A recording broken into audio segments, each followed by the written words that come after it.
I still remember the very first beat that I ever made. At the time, didn't really know what I was doing. I was working on a pretty mediocre computer. The speakers that I was using, they weren't all that great. I barely knew how to use FL Studio, but nonetheless, I was able to put a bunch of sounds together and I made what sounded like a beat. But I didn't really know whether the beat was good or bad. I remember at the time, The Alchemist, who's my favorite producer of all time, on his website, he sort of had this forum section where you could go on and post your beats.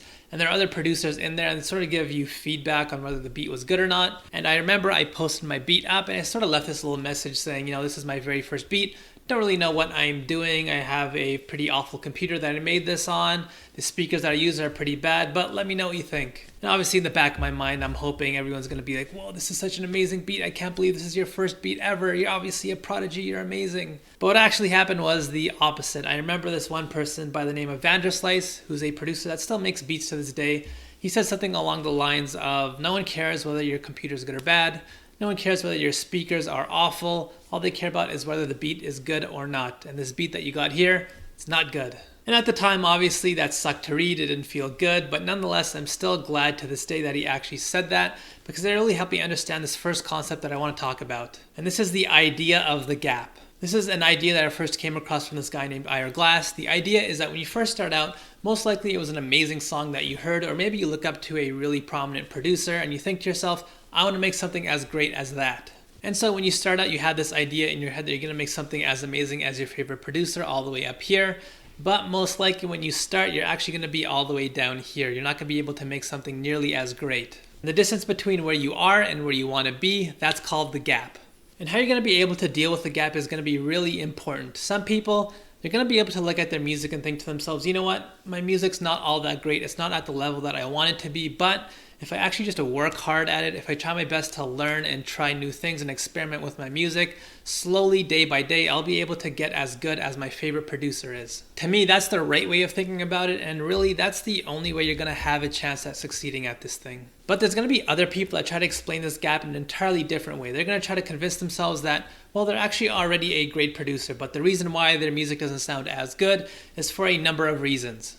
My favorite producer, they have expensive and fancy plugins that I don't have. So you know what? Maybe if I go out and buy some of those plugins, my music's going to sound just as good as theirs. My favorite producer, they have access to these mixing engineers that take their music and just make it sound so much better. And so if I go ahead and pay for the exact same mixing and mastering, well, my music's going to be just as good as theirs. My favorite producer, they have an amazing computer and these amazing speakers, and that's how they're able to make their music so much better than mine, which is exactly what I said at the beginning. Now what's going to happen is that first producer that I talk about, they're actually going to improve. They are willing to accept that they're not all that good right now, but they're going to be able to do the hard work and try their best to improve every single day, and they are going to get better. But that second producer, their music's not going to improve, and why would it? They already believe that they're good. The only reason why their music doesn't sound as good is because all of these artificial impediments that they're going to try to buy their way out of. They think that they can close the gap by just paying for new hardware, buying new synths, and they think that's going to improve their music, but that's just not true. The only way you'll be able to improve your music long term is by practicing every day, trying to learn new things and experimenting. And honestly, I don't really blame the people that choose to believe it just because it's a really tough pill to swallow. What you need to do is just really look at your own music and accept responsibility and say, you know what, my music's not all that good, and that's a hard thing to come to terms with. It's much easier to believe a myth or a fairy tale that you can just pay your way to quality and that's the way you're going to improve, but that's just not the way it works. So if you find yourself believing in this myth, what you really need to do is accept reality and really come to terms with the idea that your music's not all that great right now, but that doesn't mean it's going to be at the exact same level forever. If you work hard at it and you improve every single day, eventually you'll be able to make music as good as your favorite producer. The second thing that I want to talk about is the idea that you are not special. This is something that I come across a lot. I hear producers say things like, well, I only make music when I feel inspired, when I feel excited.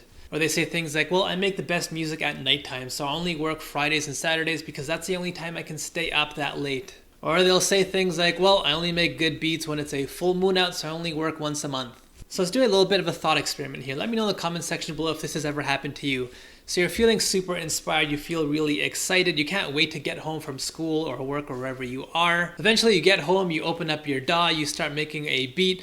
You've been working on it for 4 or 5 hours and it just sounds amazing. You're just super inspired. You're really in the zone. You have the beat on loop and it just sounds completely amazing. You think to yourself, I have arrived. I am the greatest beat maker of all time.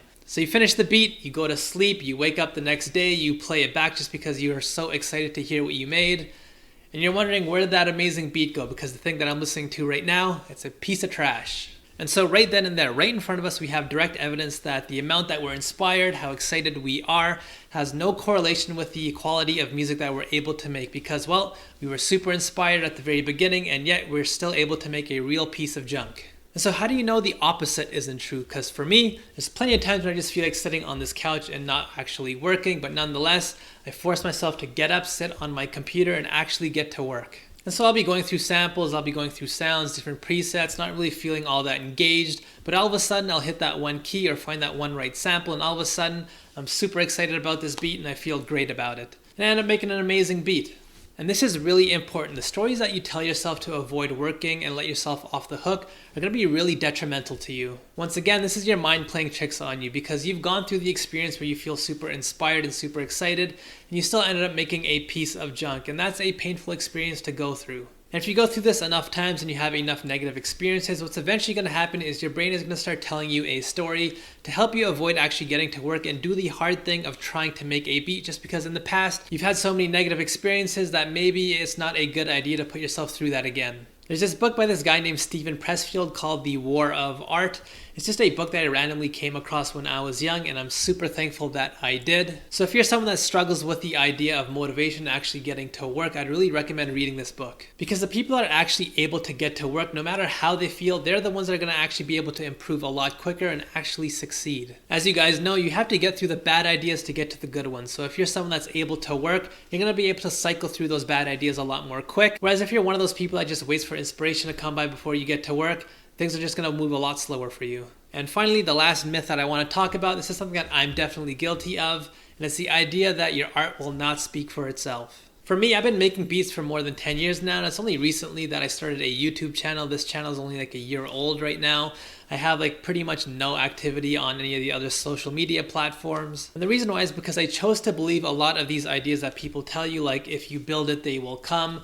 If your quality is good enough, people are going to be knocking at your door wanting to work with you. And that's just not true. Eventually, I was able to understand what my mind was doing, and this is something that's a running theme in this video, just the different ways that your mind will have you believing things that just aren't true. What I was able to understand eventually is that my mind was just trying to protect me from a negative experience.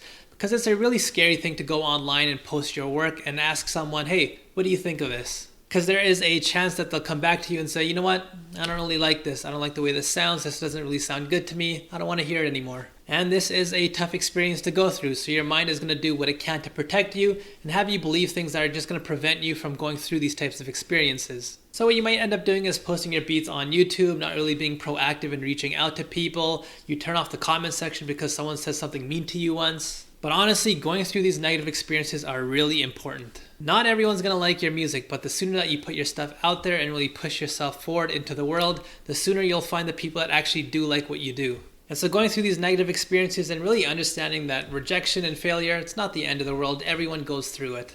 There isn't a single artist that succeeded that hasn't failed before. It's just part of the game. So the sooner that you put yourself through these negative experiences and you realize they're not a big deal and you're able to power through them, the better off you'll be. Hopefully you guys have found this video helpful. Let me know in the comment section below if any of these myths sound familiar to you. Really, everyone goes through them. Like, subscribe, all that good stuff, and I will see you guys next time.